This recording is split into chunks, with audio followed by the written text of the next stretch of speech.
গতকাল আপনারা জানেন যে জামিনে জেল মুক্তি হয় প্রাক্তন শিক্ষামন্ত্রী পার্থ চট্টোপাধ্যায়ের। শিক্ষা নিয়োগে দুর্নীতি থেকে তৃণমূল কংগ্রেসে মমতা বন্দ্যোপাধ্যায়, অভিষেক বন্দ্যোপাধ্যায় সব নিয়ে অকপট পার্থ চট্টোপাধ্যায়।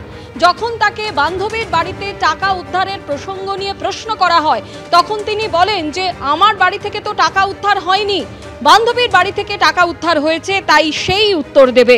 পাশাপাশি তিনি আরো বলেন, কারো দুটো বউ থাকতে পারে, আমার বউ নেই, বান্ধবী থাকতে পারে না। হাঁটুর বয়সী যারা বিদ্রুপ করেছিল তাদের প্রতি সহানুভূতি হয়, সবটাই জানি।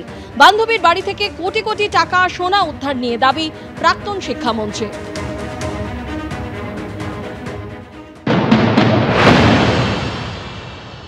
অনেকে তৃণমূল নেতারা বলেন যে আপনার ক্ষেত্রে এটা এক্সেপশনাল, কারণ হচ্ছে এই বুড়ি বুড়ি টাকা পাওয়া, মানে যে টাকা এবং গয়না উদ্ধার করা হয়েছে অর্পিতা মুখোপাধ্যায়। টাকা পাওয়া তো আমার থেকে তো পাইনি, আমার বাড়ির থেকে তো পাইনি, আর আমার বান্ধবীর কাছ থেকে পেয়েছে। বান্ধবী উত্তর দেবে, বান্ধবী তো আমার অর্পিতা আমার বান্ধবী, তাতে অসুবিধা কি আছে? আপনারা যদি শোভন বৈশাখীকে দেখাতে পারেন তো দেখাবেন। আরে এখানে দলে অনেককে খুঁজে পাবেন, সৌগতদাকে খুঁজে পাবেন, যারা যারা আছে। দিদিমণি তো খবর রাখেন না তা না, সিরিয়াল দেখেন, সিনেমা আর্টিস্টদের খবর রাখেন, তাদের কটা বদল হলো আর কটা থাকলো তিনি খবর রাখেন না? সব রাখেন। আপনি মানে অর্পিতা মুখোপাধ্যায়ের মানে বান্ধবী হিসেবে স্বীকার করছেন এবং মানে সদর্পে বলছেন? সেটা সদর্প বলছি, তাতে কি হলো? কি করবেন আপনি? আমার আমি কিছু করার জন্য বলছি। যার বউ আছে তার যদি দুটো থাকতে পারে, আমার বউ নেই, আমার একটা বান্ধবী থাকতে পারবে না? বাহ, কিসের ইয়ে হলো? আমি সদর্পে বলছি। এমনি মানে তার সঙ্গে যোগাযোগ হয়েছে ফিরে? না,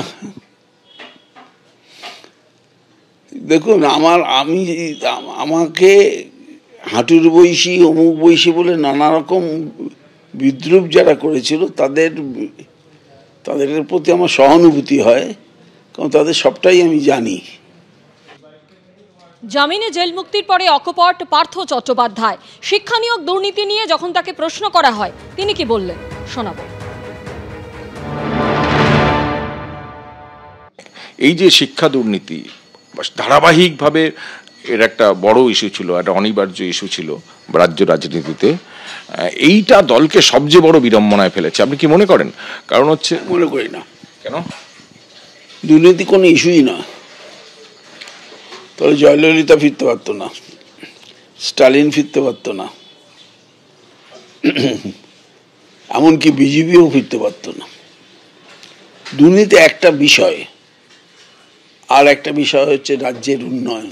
আমরা যদি সবটাই ব্যয় করি দুর্নীতি, শিক্ষায় দুর্নীতি, স্বাস্থ্যে দুর্নীতি, 100 দিনে দুর্নীতি, কেন্দ্রীয় প্রকল্পের দুর্নীতি, এটা তো আজ থেকে না, চিরকাল চলে আসছে। শিক্ষায় দুর্নীতি হয়েছে কি না আমার সময় তো কেউ বলেনি। আমি তো সর্ববৃহৎ টাইম, বেশি দীর্ঘ সময় ধরে শিক্ষামন্ত্রী ছিলাম। আমি 21-এ চলে এলাম, তারপর এইসব দুর্নীতি আরম্ভ হয়ে গেল। আমি তো জানি না। কেউ তো এই বামপন্থীরা বলুন, বিজেপিরা বলুন, তারা গেছে বলেছে বেনিয়ম হয়েছে। আপনিও তো গেছেন, আপনার পুরনো রেকর্ডগুলো খুলুন না। তো বেনিয়ম হতে পারে, ভুল ত্রুটি হতে পারে।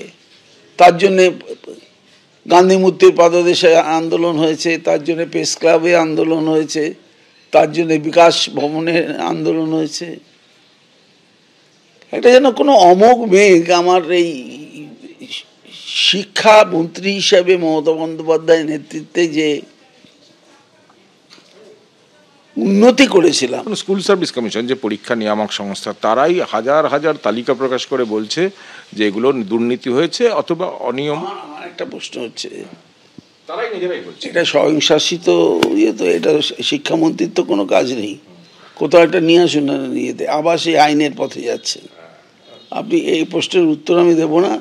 দে are statutory bodies, they have to function themselves by their board and chairman, and they have their own rules and facts.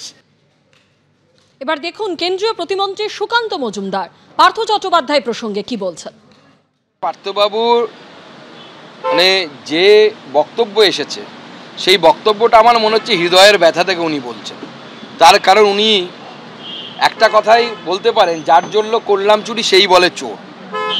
দেখুন, পার্থ চট্টোপাধ্যায় নিজে পুরোটা করেছে, এটা হতে পারে না। আমরা তো জানি পার্থ চট্টোপাধ্যায়ের কাছে মমতা বন্দ্যোপাধ্যায়ের, আমি নাম নিচ্ছি না কারণ আমি এটা প্রমাণ করতে পারবো না, কিন্তু আমাদের কাছে চাক্ষুষ যিনি দেখেছেন তার কাছ থেকে আমরা শুনেছি মমতা বন্দ্যোপাধ্যায়ের বাড়ির একজন মহিলার কাছ থেকে, তিনি কি আমি তার নামটা বলতে পারছি না, পার্থ চট্টোপাধ্যায়ের কাছে লিস্ট যেত। কালীঘাটের কাকুর যে অডিও রেকর্ডিং, সেই অডিও রেকর্ডিংয়ে পরিষ্কার টাকার কথা বলা আছে।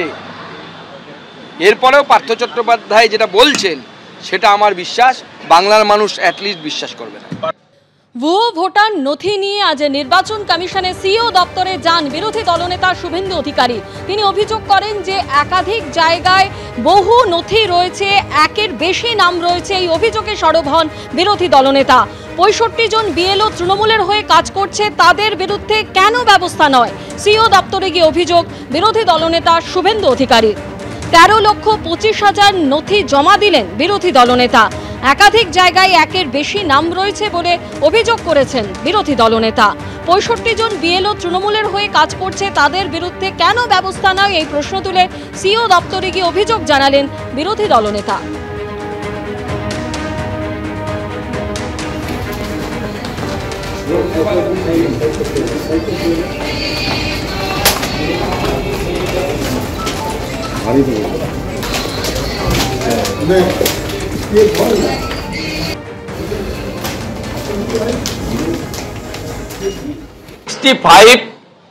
ইনসিডেন্টের কমপ্লায়েন্স এবং অ্যাকশন টেকেন রিপোর্ট বিজেপি চায়। এবারে ফাইনালি আসি আমাদের যে পয়েন্টগুলো ছিল। ফার্স্ট পয়েন্ট ছিল double triple entry, 13,25,000 pen drive আর 5টি লোকসভার হার্ড কপি, প্রিন্ট কপি। আমরা আজকে 3 জন উইথ সাম আওয়ার অ্যাসিস্ট্যান্ট আমরা ওটা উনার টেবিল করেছি, উনি অ্যাকসেপ্ট করেছেন। উনি আমাদের সামনেই উনার অফিসকে ইনস্ট্রাকশন দিয়েছেন 294টা কেন্দ্রেই আমাদের অভিযোগটাকে আলাদা করে সেটাকে তিনি তদন্ত করবেন, ইত্যাদি করবেন। ওগুলো তো আগে শুভেন্দু অধিকারী দেখতো, ওগুলো শুভেন্দু অধিকারী করে গেছে। তমলুক তো ওর নিজের জায়গা, ওগুলো করেছে ওই। এ অদ্ভুত লোক একটা, টাকা নিয়ে চাকরি দিয়েছে, আবার এসে বলছে ওদের চাকরি খাও। এ তলারও খাবে, উপরেরও খাবে। ভারতবর্ষ বোধহয় এরকম একটা 2 নম্বরই রাজনৈতিক নেতা কখনো দেখেনি।